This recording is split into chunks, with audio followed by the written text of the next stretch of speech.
Kita lanjutkan pembahasan kita mengenai sistem gerak.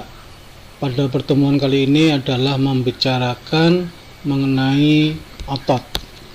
Sistem gerak kita terdiri dari tulang dan otot. Tulang merupakan alat gerak pasif, sedangkan yang otot ini merupakan alat gerak aktif. Nah, otot ini dalam tubuh kita dibedakan 3, yaitu otot lurik, otot polos, otot jantung, dan seterusnya. Mengapa otot disebut alat gerak aktif?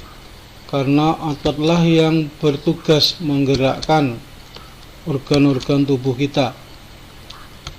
Bagaimana otot itu bisa bekerja? Karena otot bekerja dengan cara berkontraksi. Nah, inilah otot diantaranya yang ada dalam tubuh kita. Dalam tubuh kita, dalam bahasa biologi disebut otot, dalam bahasa umum namanya daging.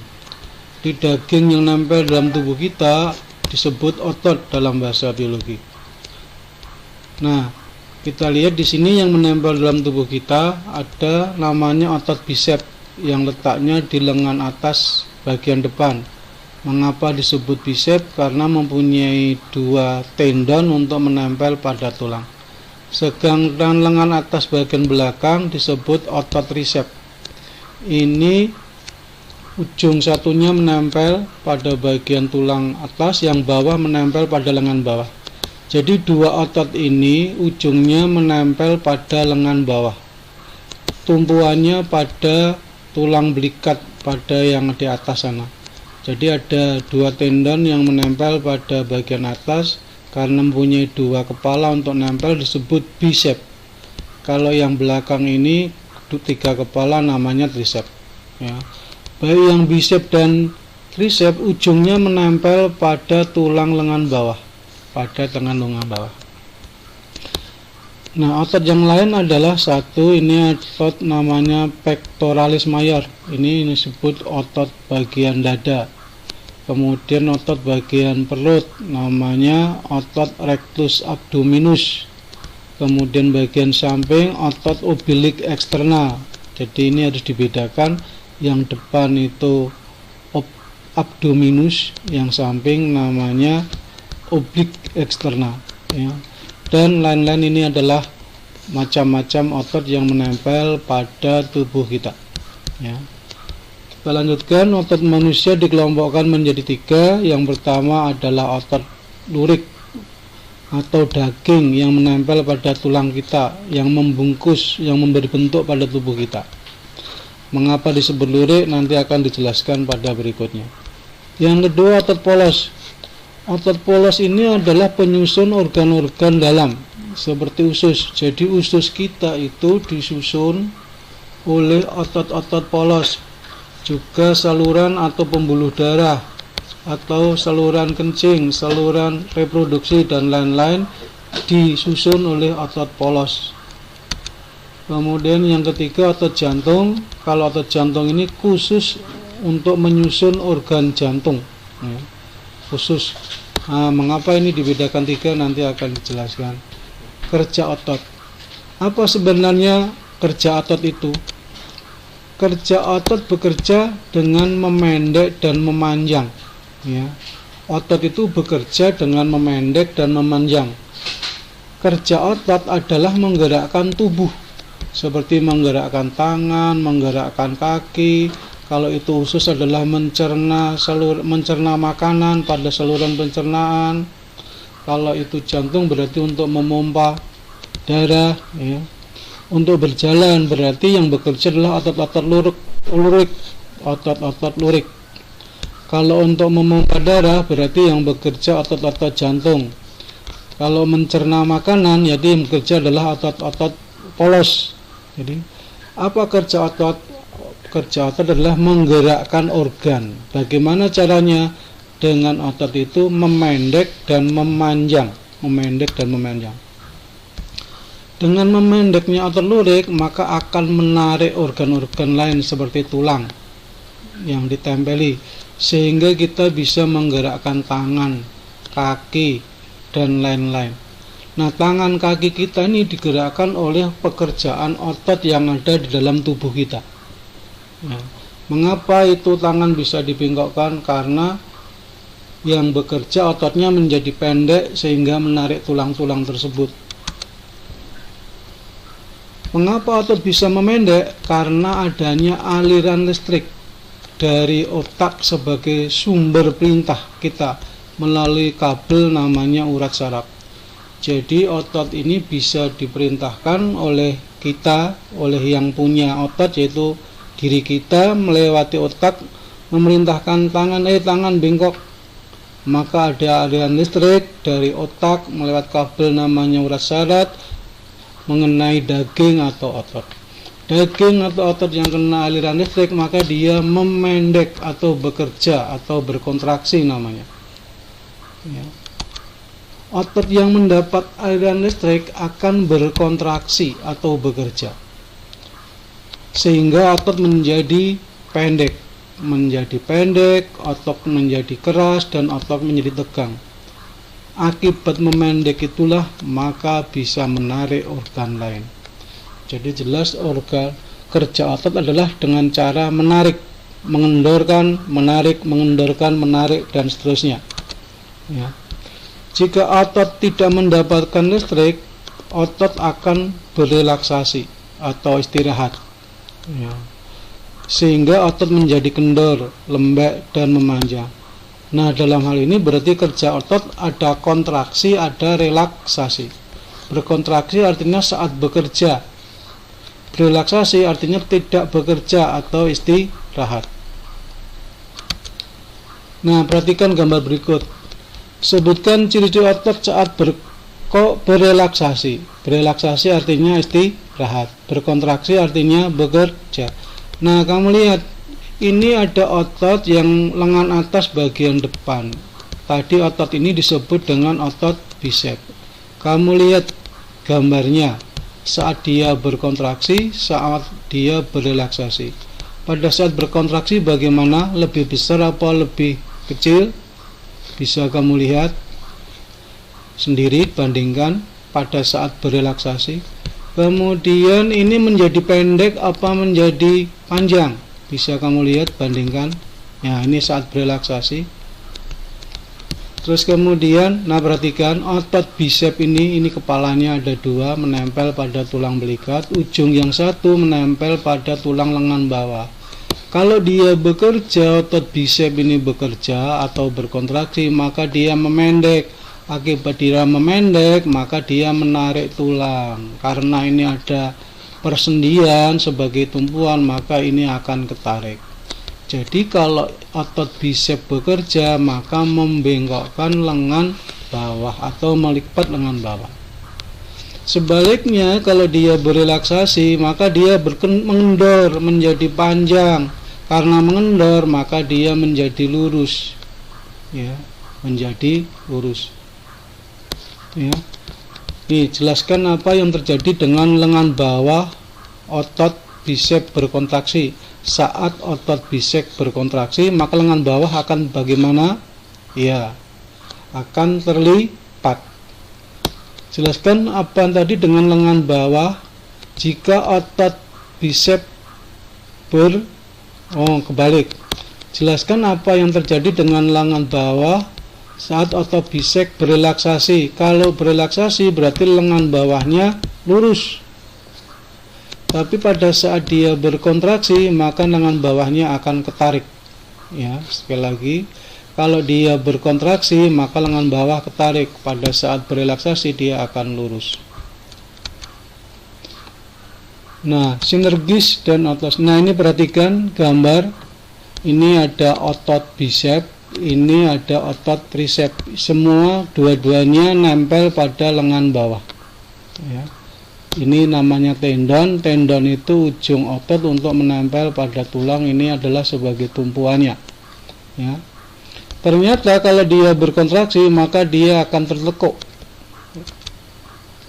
Sedangkan otot bisep, ini ukurannya, kalian lihat, ukurannya dia besar, dia menjadi ukurannya kecil karena dia beristirahat.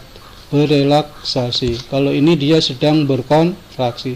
Sebaliknya lengan bawah di sini dia berkontraksi, maka yang tadinya bengkok maka dia menjadi lurus. Jadi kalau ditanya apa kerja otot tricep, ya. Nah ini, perhatikan gambar di samping, otot bisep berkontraksi, otot tricep berelaksasi. Akibatnya lengan bawah ketekuk. Jadi kalau dia berkontraksi, maka dia istirahat. Ini kendor, memanjang, ini memendek, nekon, melikat, tertekuk. Ya. Sebaliknya, perhatikan gambar samping, jika otot bisep berelaksasi, bisepnya berelaksasi, ciri-cirinya apa? Dia menjadi lebih kecil, menjadi lebih panjang. Dan otot tricep berkontraksi, nah ini berkontraksi, maka dia menjadi menegang, membesar, keras, dan memendek. Ya. Karena ini pendek maka menarik lengan bawah, ya. Berkontraksi lengan bawah menjadi lurus. Nah, ini salah ya. Lengan bawah menjadi lurus. Jadi otot tricep meluruskan lengan bawah. Otot bisep membengkokkan lengan bawah. Ya. Ini salah, nanti dibetulkan dulu. Terus dua otot tersebut kerjanya saling berlawanan. Apa berlawanan? Bisep membengkokkan lengan bawah, tricep meluruskan. Bisep membengkokkan, tricep meluruskan. Nah, dua otot yang kerjanya saling berlawanan disebut antagonis. Jika saling bekerjasama disebut sinergis. Yang sinergis yang mana? Misalnya otot bisep dengan ini masih ada otot yang lain bagian dalam yang membantu membengkokkan. Jadi contohnya sinergis adalah otot bisep dengan lengan atas bagian dalam untuk membengkokkan lengan bawah. Yang antagonis yang mana? Yang antagonis adalah bisep dengan tricep. Ini kerjanya antagonis, saling berlawanan. Ya. Sinergis artinya saling bekerja sama, antagonis artinya saling berlawanan. Perhatikan ciri-ciri otot lurik, polos, dan jantung di bawah, gambar di bawah, kemudian tuliskan ciri-cirinya. Nah, ini contoh otot lurik. Jika daging kita diambil, disayat, kemudian dilihat di bawah mikroskop, maka daging kita atau otot kita di bawah mikroskop seperti ini. Ini adalah foto asli daging manusia yang dilihat di bawah mikroskop. Dia ada yang hitam terang, hitam terang, hitam terang. Maka oleh ahli biologi, karena ototnya ini gelap terang ini, maka disebut lurik, yaitu daging otot kita yang nempel pada tulang, yang menggerakkan tangan dan kaki dan sebagainya. Nah, kalau ini diperbesar lagi menggunakan mikroskop elektron, otot lurik kita wujudnya seperti ini. Ada yang gelap, ada terang, gelap, terang, gelap, terang. Dan yang hitam-hitam ini adalah inti sel. Jadi inti selnya banyak, berada di bagian luar. Dan otot ini bercabang, panjang bercabang. Jadi ciri dari otot lurik adalah panjang bercabang. Yang kedua, lurik karena ada gelap terang. Yang ketiga, intinya banyak yang berada di permukaan sel. Ini ciri-ciri sel otot lurik. Nah, otot polos.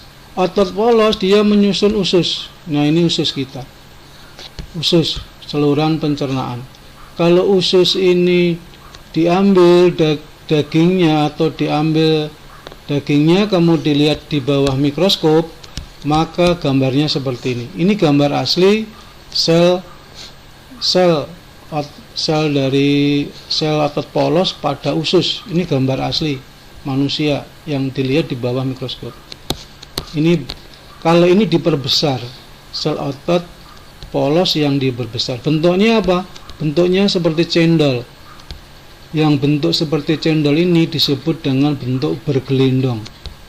Apa cirinya bergelindang? Ujung-ujungnya meruncing. Ini ujungnya meruncing, selnya hanya satu di tengah. Ini adalah sel otot polos. Jadi ada ini sel otot polos, sel otot polos, sel otot polos, sel otot polos. Jadi beda bentuknya dengan otot lurik. Kalau otot polos bentuknya bergelindong. Kalau otot lurik bentuknya panjang bercabang. Kalau otot polos selnya hanya satu di tengah, ya, selnya hanya satu di tengah. Otot polos sama, ini masih otot polos yang dilihat di bawah mikroskop. Ini diperbesar, inilah yang disebut dengan bergelindong. Bergelindong itu ujung-ujungnya meruncing, tengahnya membesar, intinya satu di tengah sel. Berarti ini ada 3 sel otot polos, 1, 2, 3. Menyusun usus atau saluran pencernaan, terbuat dari sel-sel otot polos. Nah, kalau ini otot jantung, ini masih sama. Ini adalah foto di bawah mikroskop, foto sel otot jantung. Jadi otot jantung ini dikerok, diambil, dilihat di bawah mikroskop seperti ini. Aslinya, ini berarti foto asli sel otot jantung manusia. Panjang dan bercabang-cabang. Nah, ini seperti ini, panjang bercabang-cabang. Ini selnya juga banyak, tapi adanya di tengah. Sel otot jantung ini panjang juga bercabang-cabang. Panjang bercabang-cabang. Nah, ini hampir mirip dengan otot lurik. Nah, kalau dilihat ini adalah foto asli sel otot jantung dari manusia, yaitu panjang-panjang bercabang-cabang. Kemudian lurik juga, kalau dilihat di bawah mikroskop seperti ini adalah penampakan sel otot jantung. Panjang bercabang lurik. Dan intinya banyak juga, tapi intinya ada di dalam sel. Ya. Intinya ada di dalam sel. Jadi otot jantung ini kerjanya di luar kesadaran manusia. Mengapa di luar kesadaran? Karena jantung itu bekerja tanpa kita perintah. Tanpa kita perintah, dia sudah bekerja dengan sendirinya. Nah, ini bedanya secara keseluruhan. Ini adalah sel otot lurik, hampir sama bentuknya. Jadi otot jantung ini istimewa. Bentuknya mirip dengan otot lurik, tapi kerjanya sama dengan otot polos. Apa kerjanya? Kerjanya di luar kesadaran kita, tanpa kita suruh dia bekerja. Otot polos ini apa kerjanya? Otot polos ini kalau dia menyusun saluran pencernaan, ya kerjanya menelan, menghancurkan, melumatkan makanan yang kita telan. Tanpa kita suruh, maka makanan itu akan digiling, dihancurkan oleh saluran pencernaan, yaitu usus kita. Jadi meskipun kita tidur ngorok, maka usus tetap bekerja, menghancurkan dan melumatkan makanan. Nah, kerja dia tanpa kita sadari. Kerja otot yang tanpa kita sadari namanya otot tidak sadar. Begitu juga jantung. Jantung ini tanpa kita suruh, dia bekerja terus. Selama nyawa kita masih ada di tubuh kita, sejak lahir sampai mau meninggal tetap bekerja, memompa darah. Kalau sudah tidak ada nyawanya maka berhenti. Nah, kerja otot jantung ini dan otot polos ini tidak disadari, tanpa kita perintah sudah bisa bekerja. Beda dengan otot lurik. Kalau otot lurik itu baru bekerja kalau kita suruh. Misalnya ada uang di jalan 100.000 warna merah. Kalau kaki kita, tangan kita perintahkan ambil, maka baru bergerak kaki tangan kita mengambil. Kalau kita perintahkan jangan ambil, maka juga berhenti, tidak akan menggerakkan. Nah, itu ya. Maka otot lurik disebut otot sadar. Sehingga perbedaannya, otot polos disebut otot tak sadar, otot lurik disebut otot sadar, otot jantung otot tak sadar, ya. Bentuknya polos. Ini bentuknya bergaris atau lurik, ada gelap dan terang, bergaris. Jantung juga bergaris, ada gelap, ada terang. Tempat penyusunnya adalah organ-organ dalam seperti usus, saluran pencernaan, saluran kencing, kemudian saluran reproduksi dan seterusnya. Sedangkan otot lurik disebut otot rangka. Mengapa otot rangka? Karena dia menempel pada rangka atau tulang sebagai alat gerak aktif, menggerakkan, menarik-narik tulang sehingga kita bisa bergerak. Sedangkan otot jantung, maka dia menyusun jantung. Ya. Perhatikan gambar-gambar di bawah, kemudian jawab pertanyaan yang ada pada gambar dan ditulis di buku tulis, karena jawaban yang ada di buku tulis berguna untuk ngisi GF. Jadi sambil kamu amati, berikutnya adalah sistem gerak pada hewan. Nah, ini di sini ada gajah dan ada jerapah. Cermati tentang kecepatan gerak hewan di bawah ini. Dari hasil pengamatan ternyata gajah ini paling banter kecepatan geraknya 25 km per jam. Itu sudah maksimal. Jerapah 2 kali lipatnya, 60 km per jam. Ya. Mengapa jerapah lebih cepat daripada gajah? Menurut perkiraanmu apa? Coba pikirkan. 1, 2, 3, 4. Nah, kemudian kerbau. Kerbau kecepatannya 50 km per jam. Kijang 97 km per jam.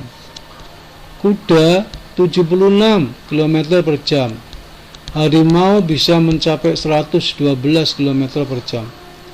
Jadi di antara ini yang paling cepat siapa? Ternyata yang paling cepat adalah harimau. Ya. Berdasarkan data di atas, hewan manakah yang mempunyai kecepatan gerak yang paling tinggi? Yang paling tinggi adalah harimau. Mengapa hewan-hewan tersebut memiliki kecepatan gerak yang berbeda-beda? Coba Anda pikirkan. Mengapa kuda berbeda dengan kijang, kijang berbeda dengan harimau, kerbau, dan seterusnya?